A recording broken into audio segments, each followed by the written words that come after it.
नमस्कार, मुद्दे की बात पे आप सभी का स्वागत है। मैं हूं आपके साथ यशु शुक्ला। चित्रकूट जिले में कोचिंग सेंटर से इंटर की छात्रा को अगवा कर पुल से फेंकने का मामला सामने आया है।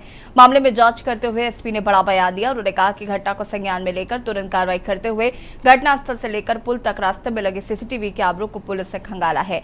एसपी ने खुद पैदल भ्रमण कर सीसीटीवी फुटेज को चेक किया। सीसीटीवी में पीड़ित छात्रा अकेले खुद पैदल जाते दिखी। इसके आधार पर कहा जा रहा है कि छात्र ने आत्महत्या करने का प्रयास किया। परिजनों द्वारा प्रदर्शित घटना संदिग्ध है। घटना के सभी पहलुओं पर जांच की जा रही है। वही लखीमपुर खीरी में नीमगांव थाना क्षेत्र के एक गांव में नाबालिग बच्ची की हत्या मामले में नया मोड़ ले लिया है। मामले में मृतका की बड़ी बहन ने रेप करने का आरोप लगाते हुए कहा कि आरोपी ने छोटी बहन के साथ भी रेप का प्रयास किया था। रेप के प्रयास में असफल होने पर छोटी बहन की हत्या कर दी। वही बड़ी बहन ने बताया कि आरोपी ने तमंचे के बल पर रेप किया।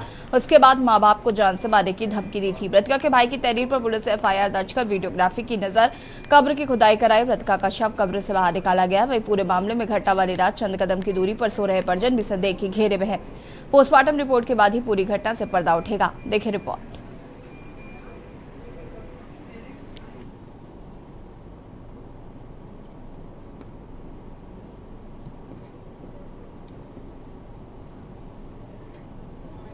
शाम में एक युवती का अपने कोचिंग सेंटर के बाहर से अगवा करके दो अज्ञात युवकों द्वारा मंदाकिनी नदी के पुल के ऊपर से फेंकना बताया गया था पुलिस को, जिसका तुरंत संज्ञान लेते हुए हम अपनी कार्रवाई में जुट गए थे।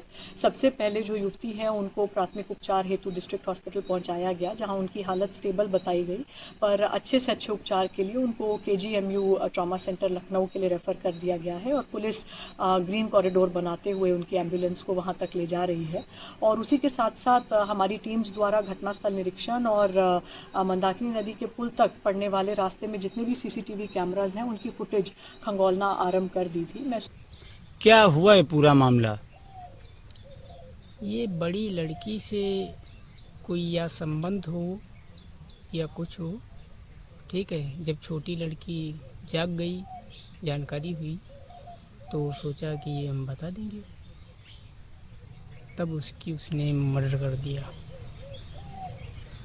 तो ये बात फिर आप लोगों ने किन कारणों बस छुपाई?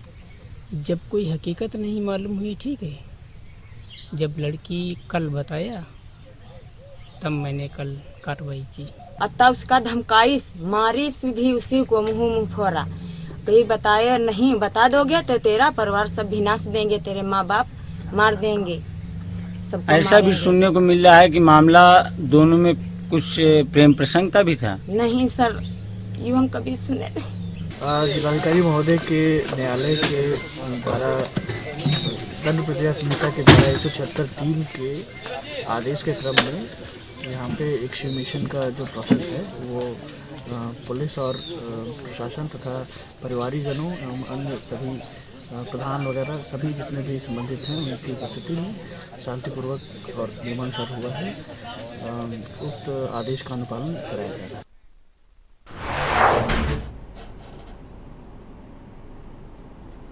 आपको बता दें कि महिलाओं के साथ इस तरीके के मामले आए दिन देखने को मिल रहे हैं और कहीं ना कहीं प्रशासन जो है वो लगातार निशाने पर है।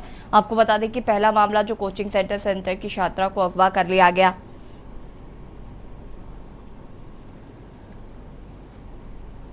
बेहोश हालत में झाड़ियों में फंसी मिली थी छात्रा, और दूसरा मामला हम आपको बता रहे जहाँ पर घर पे घुसकर छात्रा के साथ रेप किया गया है और इस पर भी एक नया मोड़ आया है। परिजन भी शक के घेरे में है। इस तरीके के मामलों की संख्या लगातार बढ़ती जा रही है। ऐसे में देश की बेटियों की सुरक्षा पर सवाल खड़े होने लगे हैं।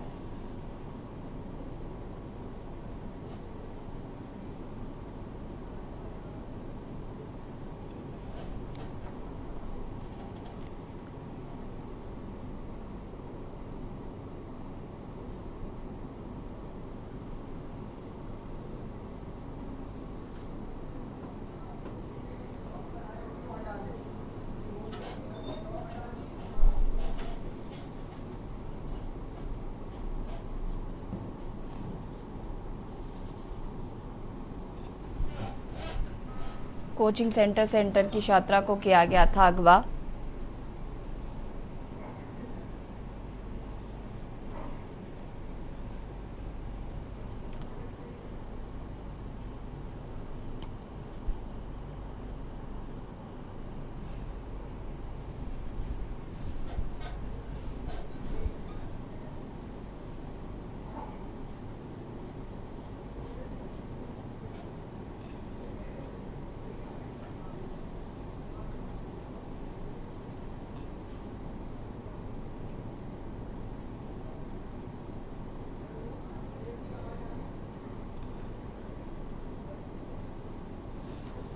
बेहोश हालत में झाड़ियों में फंसी मिली छात्रा, पकड़ी ली पड़ी तो छात्रा ने मचाया शोर।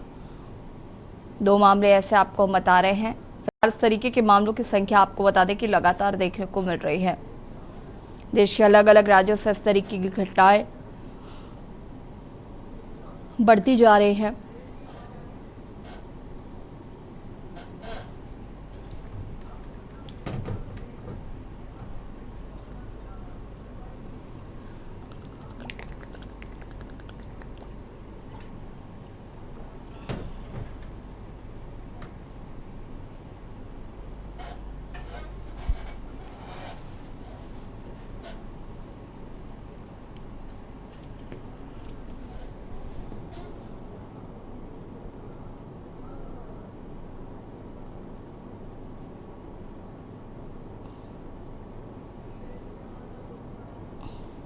और इसी खबर पर हमारे साथ आलोक त्रिपाठी जी, वरिष्ठ पत्रकार, लखनऊ से जुड़ चुके। नरेश कुमार जी समाज सेवी गाजियाबाद से हमारे साथ जुड़े हुए, आप दोनों का स्वागत है।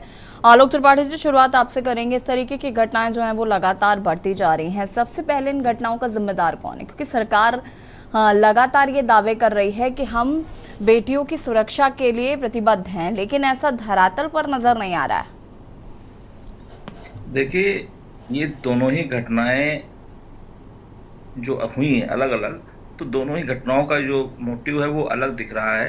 अब इसमें दिक्कत ये होती है कि जैसे कोई छात्रा अब कोचिंग पढ़ने जा रही है, अब कोचिंग से कहाँ जा रही है ये ना जिला प्रशासन, ना सरकार, ना घर वाले कोई देख नहीं सकते। तो ये घटनाएं जो हो रही हैं इस पे पहली दृष्टया तो जो छात्राएं हैं, लड़कियां हैं, उनको खुद जागरूक होना पड़ेगा कि वो किससे दोस्ती कर रही हैं, किसके साथ जा रही हैं, कहाँ जा रही हैं। और अगर जा भी रही हैं तो कम से कम अपने घर वालों की जानकारी में तो हो कि कम से कम कोई घटना हो उनको मालूम तो हो कि वो कैसा व्यक्ति कैसा नहीं है। तो ये इसमें दूसरी चीज़ क्या है कि एक सोशल मीडिया पे इस तरह की तमाम रोज़ खबरें आती हैं, रोज़ मैसेज चलते हैं, तो उन सबको भी आजकल हर गाँव से लेकर शहर तक सभी लोग सोशल मीडिया पे एक्टिव हैं, तो उनको इस सब चीज़ों को देखना चाहिए। और उसके बाद भी अगर इस तरह की घटनाएं हो रही हैं तो सरकार तो अपने स्तर से एक्शन लेती है, जिला प्रशासन एक्शन ले ही रहा है, लेकिन अब कौन अनम्यूट कीजिएगा आलोक जी। इतना आसान काम है किसी के लिए भी या जिला प्रशासन के लिए भी कि अब लोग जाते भी हैं, लोग घूमते भी हैं, कहते हैं मेरे दोस्त हैं, तो क्या जिला प्रशासन क्या करेगा? तो लेकिन इसमें घर वालों को भी थोड़ा सा एक्टिव होना पड़ेगा अपने बच्चों के प्रति कि मेरा बच्चा क्या कर रहा है, कहाँ जा रहा है, कोचिंग में किससे दोस्ती की है, उनका थोड़ा सा बैकग्राउंड कैसा है। इन सब चीज़ों पे अपने बच्चों से खुल के बात करनी पड़ेगी, जिससे कि वो भी सही सही बता सकें कि हमारे साथ कौन कौन दोस्त हैं। तो ये घटनाओं को रोकने में ये सबसे बड़ा मेन कारण बन सकता है। ठीक है, हमारे साथ नरेश कुमार जी जुड़े हुए हैं, समाज सेवी है। नरेश जी, क्या कुछ कहना चाहेंगे ऐसी घटनाओं को लेकर?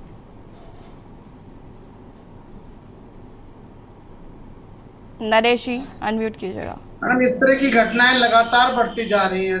जैसा कि आप कह रहे हैं बिल्कुल सही है कि धरातल पर ये बिल्कुल नहीं दिखाई दे रहा है। माननीय मुख्यमंत्री जी लगातार दावे कर रहे हैं कि बहन बेटियों की सुरक्षा के लिए लगातार नए नए कार्यक्रम किए जा रहे हैं, नई नई सुरक्षा के प्रबंध किए जा रहे हैं। ये ठीक है, लेकिन जैसे त्रिपाठी जी कह रहे हैं कि जिला प्रशासन को नहीं पता कि कहाँ जा रहे हैं, क्या जा रहे हैं, लेकिन सरेआम अगर बाइकों पर भी छात्राओं के अपहरण हो रहे हैं तो इसका जिम्मेदार कौन है? पुलिस प्रशासन अगर मुस्तैदी दिखाए और सड़क पर दिखाई दे तो इस तरह की घटना नहीं होगी। क्या वो किसी कार में है उसमें तो नहीं लेके जा रहे? जैसे कि अभी ये घटना बताई जा रही है कि ये चित्रकूट की बाइक पर छात्रा का अपहरण हो रहा है, तो ये बड़ा ही दुर्भाग्यपूर्ण है प्रदेश के लिए कि प्रदेश में बहन बेटियां सुरक्षित नहीं है।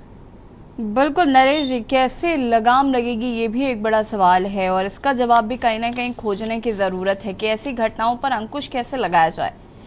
नहीं, अंकुश लगाने का काम तो मैडम ये देखिए सरकार को देखना है। सरकार अभिभावक के रूप में काम करती है, सारी जिम्मेदारी जिला प्रशासन या शासन के ऊपर होती है। आम आदमी तो सुरक्षा के लिए नहीं चलेगा और ये घटना प्रदेश ही नहीं बल्कि देश में बढ़ती जा रही है। अभी कुछ दिन पूर्व भी मध्य प्रदेश में देखा है आपने कि वहां पर 12 साल की बच्ची के साथ दुराचार हुआ, और अभी पिछले साल आपने देखा उत्तर प्रदेश में ही मनीषा हाथरस कांड हुआ था, जिसकी अभी कुछ दिन पहले ही वो घटना हुई थी। 1 साल पहले कुछ दिन पहले मतलब सितंबर में ही वो घटना हुई थी। तो उत्तर प्रदेश में घटनाएं बढ़ती जा रही हैं। अगर इस पर लगाम लगा दी जाए और कानूनी रूप से अच्छे कठोर कदम उठाए जाए तभी इस पर अंकुश लग सकता है, क्योंकि जब इस तरह की घटनाएं घटित हो जाती हैं उसके बाद में एसआईटी गठित कर लो, चाहे पीड़ित को मुआवजा देने की बातें हैं, तो ये सब तो बातें होती रहेंगी, लेकिन इसके ऊपर कुछ दिनों के बाद वो सब ठंडा हो जाता है, धरातल पर उस पर कोई कार्य नहीं किया जाता, दूसरे कामों में सरकार व्यस्त हो जाती है।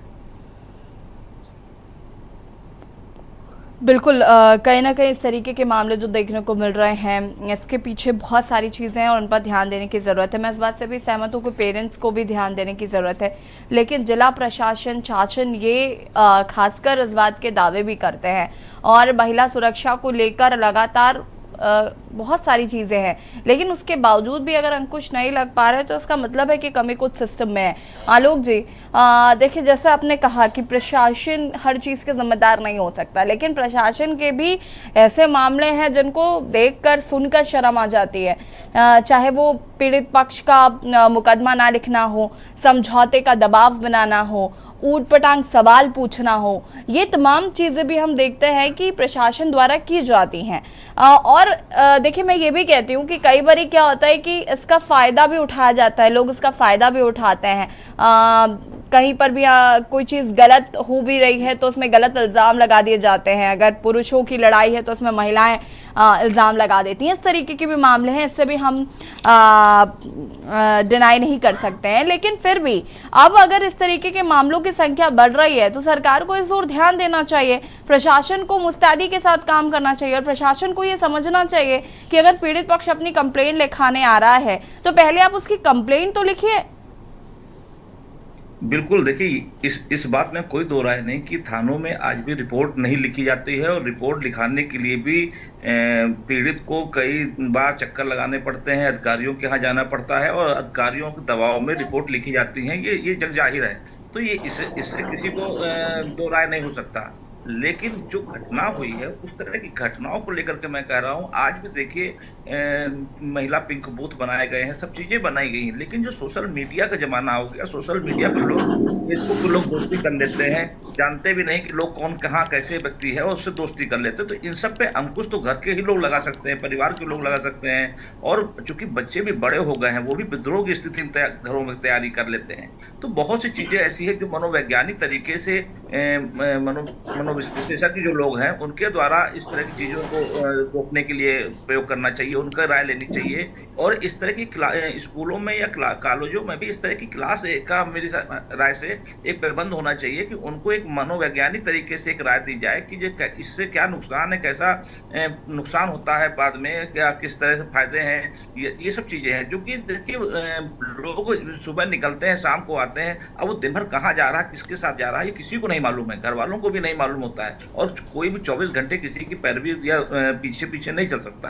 तो ये बच्चों को खुद सोचना पड़ेगा कि हम क्या कर रहे हैं, हम किस दिशा में जा रहे हैं, हमारे साथ जो लोग हैं, जो हम जिनसे दोस्ती किए हुए हैं, वो कितने हमारे प्रति वफादार हैं, ये सब चीजों को सोचना पड़ेगा। आज की डेट में रोज सोशल मीडिया पे देखिए, प्रेम में डूबा व्यक्ति तो ये सारी चीजें नहीं सोचता है आलोक जी, ये तो आप भी इस बात को समझते होंगे कि जब बच्चे इस तरीके की चीजें करते, देखिए आजकल बहुत ज़माना अपग्रेडेड हो गया है, बहुत सारी एजुकेशन जो है अब वो हमें बचपन में ही मिल जाती है, बल्कि जिन चीज़ों के बारे में हमें बहुत टाइम बाद रियलाइज़ हो रहा है उन चीज़ों का ज्ञान बच्चों को अभी से है, चाहे वो कितने भी छोटे हो, फर्स्ट सेकेंड LKG UKG, वो जानते हैं कि गर्लफ्रेंड बॉयफ्रेंड क्या है, क्या चीज़ें हैं।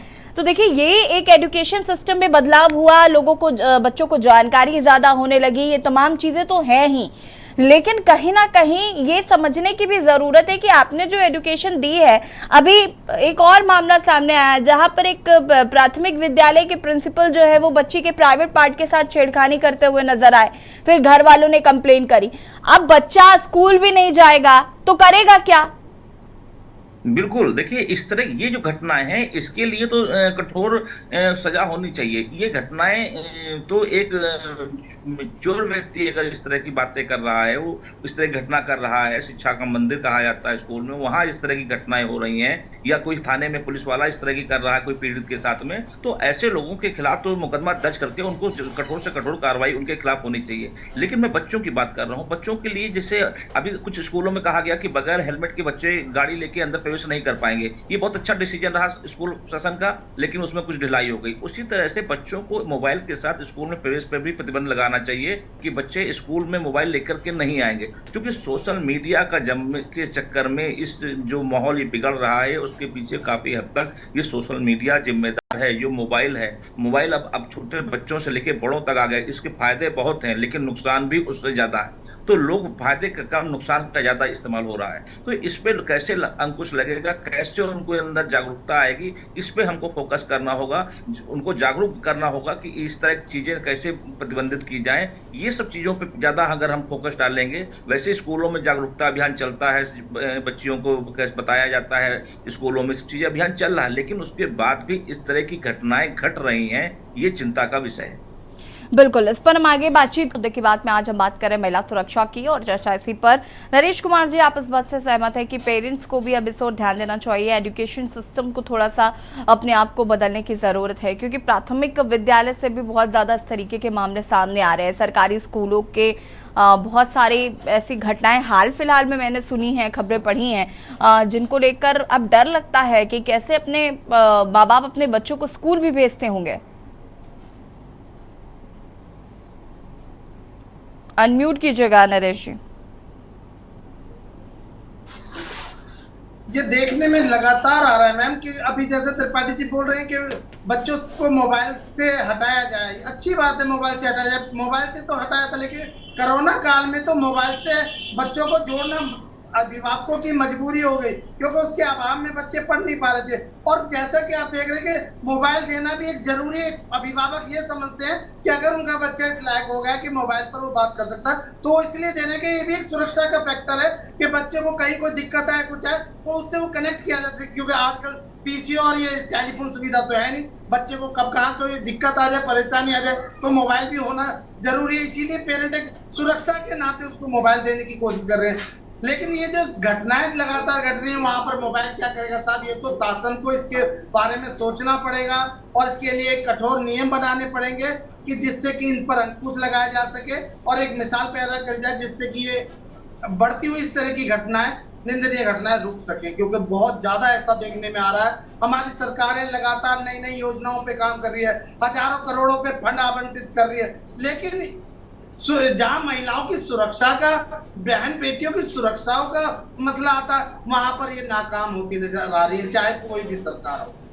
बिल्कुल, देखिए आलोक त्रिपाठी जी, एक बात बिल्कुल सच है कि जो भी रेपिस्ट होते हैं वो जान पहचान के ही होते हैं, भले आप उनसे एक बार ही मिले हों, कुछ ना कुछ कनेक्शन ज़रूर होता है। कोई रैंडम गाय कभी किसी लड़की के साथ छेड़छाड़ नहीं करता। इस तरीके के मामले रेयर ही देखने को मिलते हैं।